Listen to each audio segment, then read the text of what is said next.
before we move on with different questions, I do want to respond to this because I think that this is not the correct takeaway, which is like just another indication of the failure of the whole DSA Jackman strategy, which has failed miserably. Because I mean, look, we're talking about what just happened with the squad as like a huge setback, which I totally agree with. But I think a lot of times people don't understand what that strategy was, and they also don't understand why we're in the crisis that we are, right? If what you're talking about with the DSA Jackman strategy is generally like the dirty break strategy, right?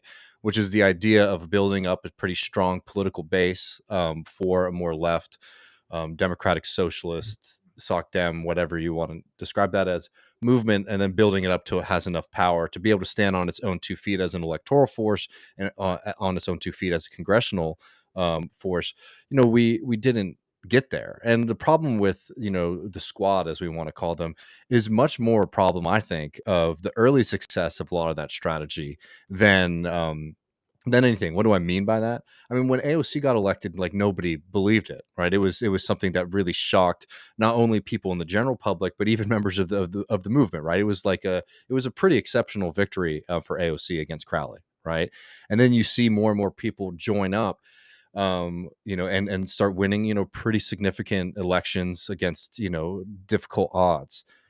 But what happens then is because the DSA, think about the DSA. I mean, DSA is an old organization in the sense it's been around for a while, but in terms of its current membership and what it represents today, like extremely young, right? Like extremely young to be talking about as like any form of like a national force, right?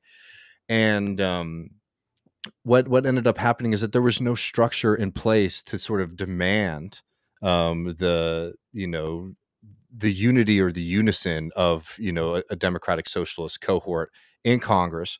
They definitely should have built up a long time ago, for example, like a DSA or Democratic Socialist caucus in Congress. So instead of like having everybody voting different ways on different things, like you had some sense of unity, right? These are strategical questions that like we can have the answer to now. But a lot of this came because it was like people were just sort of building it up as they went out of a period of prolonged defeat. And I want to hear what you say in just 1 second. So the strategy is not so much that like, oh, we're going to abandon politics, right? Look, that would be, if what the left takes out of some of these missteps and mishaps is that we should go back to protest instead of politics, right? To use Leo Panich's terms on these things, I think it would be a historic setback and would set us back to another slinking and slow few decades of building a strong left. What we have to do is learn from successful socialist electoral movements across the globe and actually build a much stronger membership and relationship to leadership in these organizations, which isn't happening. It like doesn't exist right now. But again, internally, there's a lot of attempts and fights about how to make this kind of thing happen. So that's just generally where I stand on these things and trying to build up a strong movement. Because here's the thing: at the end of the day, we can talk about a movement. We can talk about the membership of these organizations. We can be excited that there's more left media and magazines and stuff like that. But when these votes happen, whether it's on the railroad stuff, when these votes happen, if it's on Israel-Palestine, the people who are calling and are able to sort of flex their muscle and encourage these DSA elected politicians to do what they want are much stronger than what we have right now. And if anything, like what this lesson needs to be is that if we don't build a stronger like internal movement, like we're always just going to be sort of hoping that these people that we cannonball up into Congress like do the right thing in that position. But I'm curious, what you think. I was just trying to lay out like my understanding of that strategy. I mean, I would put it this way. I think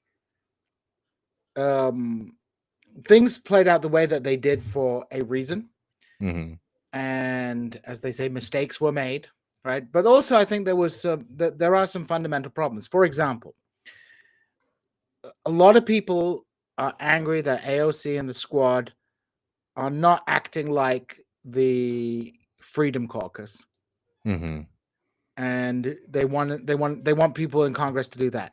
The problem is the Freedom Caucus guys are not elected to do anything. They're just elected to grandstand and do anything. the left simultaneously wants these Congress people to be there like get 'em boys, people in the Congress gumming up the works, but also enacting a very big and complex social democratic political agenda.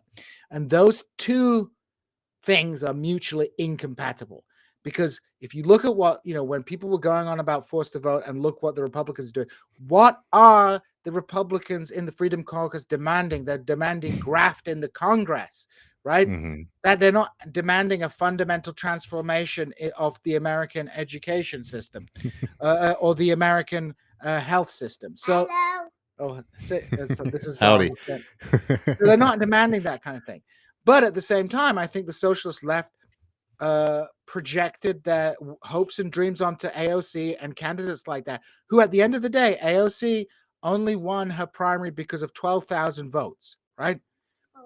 Shahid Buttar, who ran against Nancy, he got more votes than her, right? Also, she wasn't really heavily integrated into. No, she was a member for like months. And she was recruited by Zach Exley, who was a longtime progressive activist, a former student of Richard Wolff, who was like a pioneer in electronic fundraising, founder of Brand New Congress, who liquidated Brand New Congress into Justice Democrats. He comes out of she came out of a machine, not of the socialist left, but of the progressive wing of the Democratic Party, which is something that, and people are like acting like she's some kind of like freaking Eugene Debs in the Congress. So we did not have an adequate way to discipline these members, right?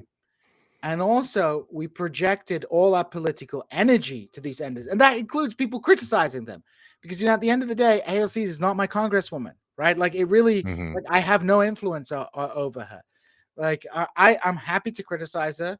I'm happy not to say, oh, she do good on something, right? But like I haven't got this emotional investment in it.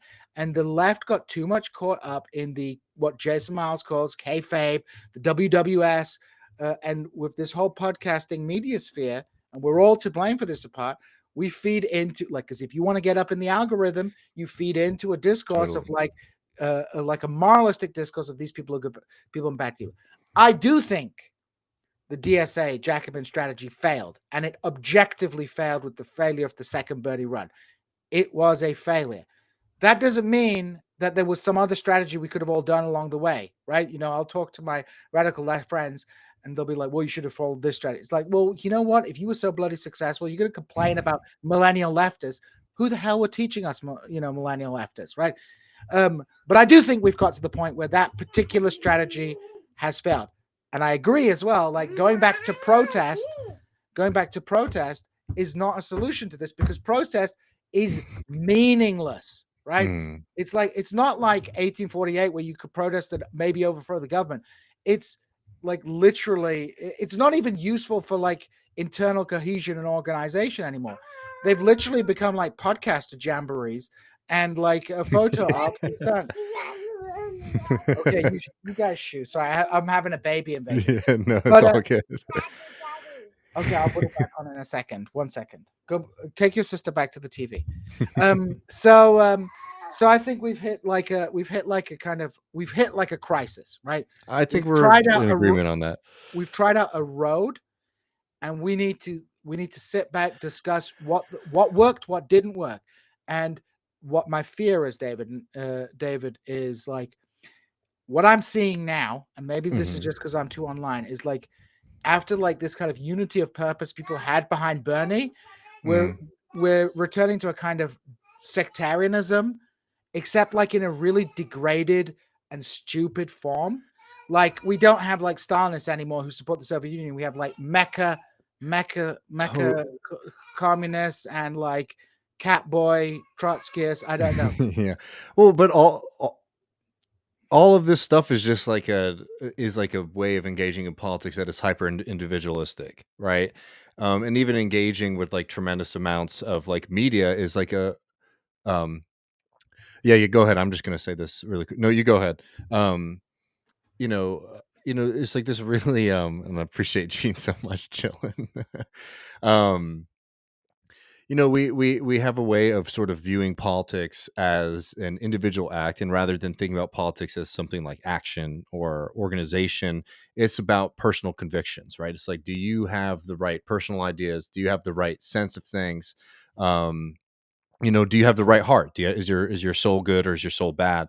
And you can really, and people are like rightfully angry too. Do you know what I mean? Like, people are rightfully angry. People who like do a lot of politics, watching and thinking and trying to engage with this stuff, they have a lot of energy, but without like an avenue for it, you can only sort of turn it into like beef and like hyper identifying with something, and attacking others who sort of stray from. I mean, like, some of the debates we have you see online are just so fancy, like fantastical to me, because there is no kind of like material road, in front, like, when you have like Trotskyists and Stalinists like arguing about like what their favorite like policy would be, right? It's just like it's pure fantasy politics. It's a hyper individualist one, and it can sort of capture a lot of that energy that you have, because if you feel passionate about these things, as you should, you can be like, all right, I'm getting like my frustrations out in some level by fighting with somebody online, or hating a certain media outlet or whatever.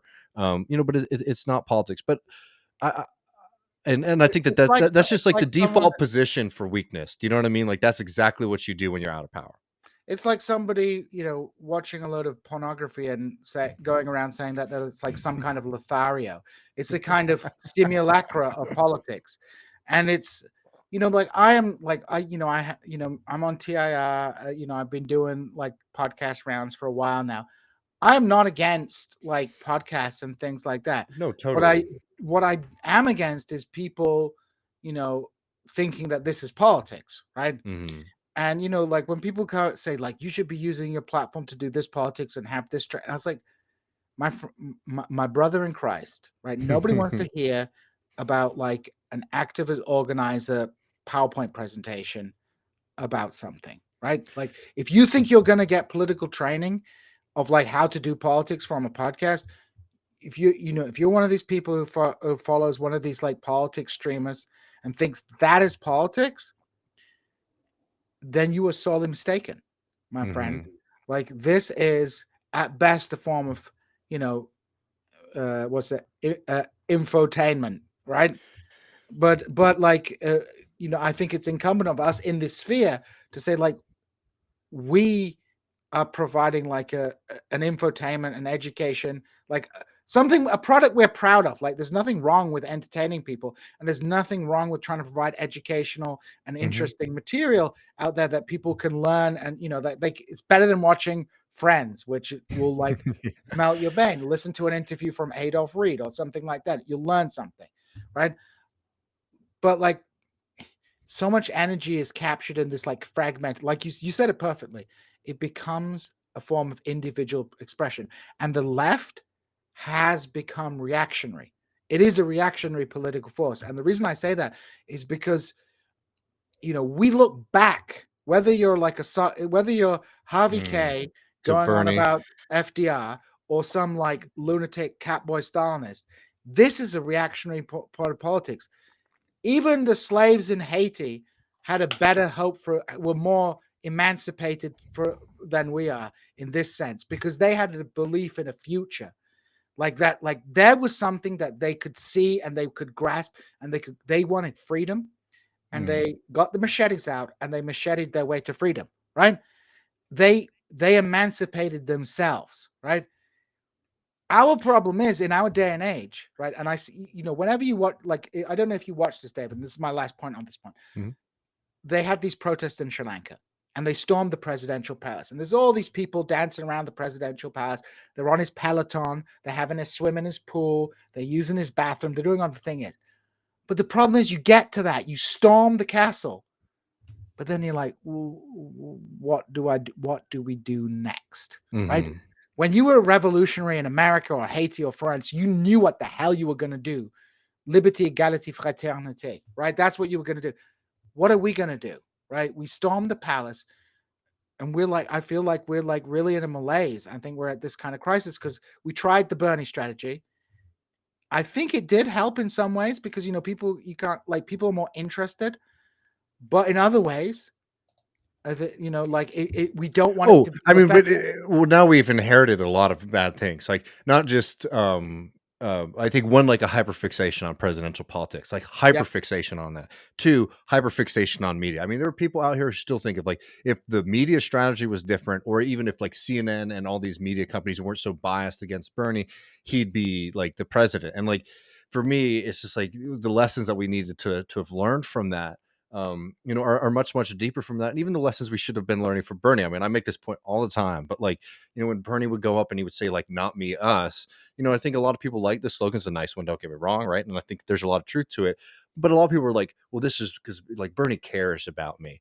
I think Bernie was actually like very astute to this, understood this point, tremendously. It's like, if I become the president of the United States of America, I'm going to be in an institution that's hostile to me, from just Congress, certainly, right, to let alone like the bureaucrats in the American state who are going to try to fight tooth and nail against everything that he was running on. He was going to need like a mobilization of the public to be able to get anything done. The sad fact of history is um, even if Bernie wins, like we didn't have that set up. We had no capacity or ability to put that in place, right? I mean, that was I think you're totally right. I think the thing that we all deluded ourselves about during the Bernie campaign was like we did not have all our chips in place. Mm-hmm. Like Bernie becomes president, um, sabotage from within, right? Mm-hmm. Sabotage from within. So like we it was kind of like it was like a stroke of luck and an accident, and suddenly I think the impulse of the DSA slash Jacobin strategy had a very smart impulse. Like there was an opportunity, right? Mm-hmm. And they were like, this might be a shortcut, right? Mm-hmm. And maybe this is going to jumpstart like us building a movement. But we're seeing I think we've got as far as we could go with that strategy, and the question is what we do now, right? Like Mm-hmm. I think, and my fear is, David, and notice is that like people are either going to become depoliticized or they're going to go off into these weird sectarian groups, which are Oh, like degenerated forms of some nonsense that went on in the 60s. Like history repeats itself first time and tragedy second time and farce. We're in the mm-hmm. farce zone. Like, instead of having like serious like Maoist groups splitting with the MLs in the 70s, we've got like Mecca communists and MAGA communists and furry catboy Trotskyism and anarcho Oh, I whatever. mean, I don't want to get them on my butt, but there's a pretty famous Maoist group in Austin, and like they're actually awful. They're very like depoliticizing. They assault leftists all the time, like reactionary stuff. Oh, I But know. They're in Missouri too. yeah, They smashed up a community garden but around they here. were worked up about a cat cafe here that like, and who knows, like maybe there's some truth to it about the owner being a fascist, right? And they would put out like these, and you gotta give the mouse credit for this, being able to put out like 3,000 words on the fascism of this cat cafe, right? But it was like such a weird simulation of like actually having some political fight or movement to fight for, and to write 3,000 words, and the end of it is like down with the cat cafe, up with the true science of of Maoism, right? It's disappointing. Hey, But it's a degraded cultural revolution where you attack the cat cafes yeah. as revisionists. But I mean, I'll say this, like, because look, there's a lot of things that are bad right now. I think that there's a lot of mobilizations that are good, and like, I'm just not somebody who's going to sit here and hyper focus exclusively on Congress, because I think that that's incorrect, right? I think that, like, for example, like the Socialist bloc in the New York State Legislature has been very effective, actually, at doing things that like materially help people, from rental protections and things like that. There's problems with some of the strategy, which are, I think, problems with the left's understanding of how we can pursue green politics. And a lot of people sort of, for whatever reason, think we're going to be able to do that without organized labor, which I think is a huge mistake. But in terms of like positive and like some and like representation of a movement that has much stronger connections to the base. That's certainly one. You see movements in Chicago that have had success. Hell, like here, we've had very successful movements in the Austin area and San Antonio and in North Texas, right? So I think too, sometimes when you're talking about like whether or not the DSA strategy has failed, there's a hyper focus on the squad members, and missing out on a lot of these kind of local state level fights that there has been a lot more success with, and also like a stronger connection to the base. But like in terms of like general prognosis, I generally agree that I think that unfortunately, we're going in a direction of fragmentation rather than growth, and that's for something that was already small, relatively so. Like I'm not including Bernie voters. As much as I'm including like people who were like actual, like I'm a socialist, I'm a democratic socialist, whatever, a movement that was relatively small in the United States getting smaller is like the worst way that this could go. Yeah, I mean, I think you know it's kind of disappointing and disempowering, but you got to chug on. We got Hmm. to chug on, and we got to work through this moment. And I think like, oh, I'll be honest, I'm not like super hopeful for the future. I'm super black pilled about everything. I don't want to be super black pilled about anything, but I think that comes from my class status. Like at the end of the day, like as like a petty bourgeois academic, like I'm kind of just like kind of useless until there is an actual like working class movement for me to glom onto, right? Hmm. Or at least to interact with. And that's the missing kind of X factor is like there is labor militancy, but the working class is fragmented. It doesn't mean it's not powerful. That like in Hmm. fact there are certain sectors, as you pointed out, like the railways, that are extremely powerful, even though they're relatively small in I number. mean, think about the capacity of like the people at Warrior Met in Alabama.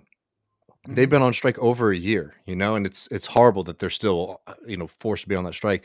But the capacity and the discipline and the solidarity and all of that stuff to be able to survive something like that, I mean, is something that you should be inspired by. I think, in terms of winning a broader movement. Problem is, there you had like the little freaks from the socialist website, or what was it, the social World Socialist website, showing up and creating a lot of problems No, with the reach out to from socialists to like that movement, because they were coming in there and they were trying to trick people so that they could put them in their newspaper saying things about the union that the workers didn't feel right. yeah, like I mean, nobody likes leftists. Like leftists are generally not very likable people, right?